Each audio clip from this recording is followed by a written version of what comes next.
आज हम आप सबको बहुत अच्छा निर्गुण गीत सुनाएंगे जो इस तरह है। ई जहान बाकी राय क मकान बबुआ, ई जहान बाकी राय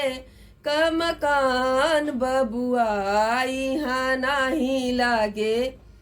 इहाँ नाही लागे केहू क ठिकान बबुआ, ई जहान बाकी राय क मकान बबुआ, ई जहान बाकी राय क मकान बबुआ,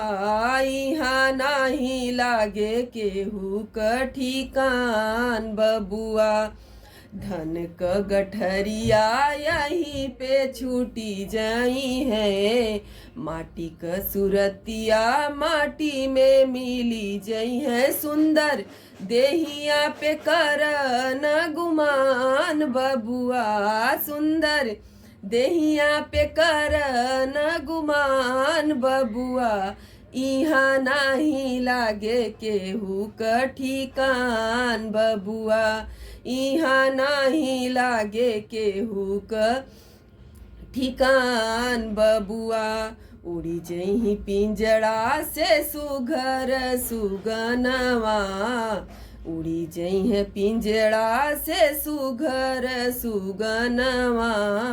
नाही फिर तोहरा से होई है मिलनवा, झूठी माया पे तू बाट हैरान बबुआ, झूठी माया पे तू बाट हैरान बबुआ, इहाँ नाही लागे केहू क ठिकान बबुआ, इहाँ नाही लागे केहू क ठिकान बबुआ। सारी उमर यहाँ व्यर्थ गवायो,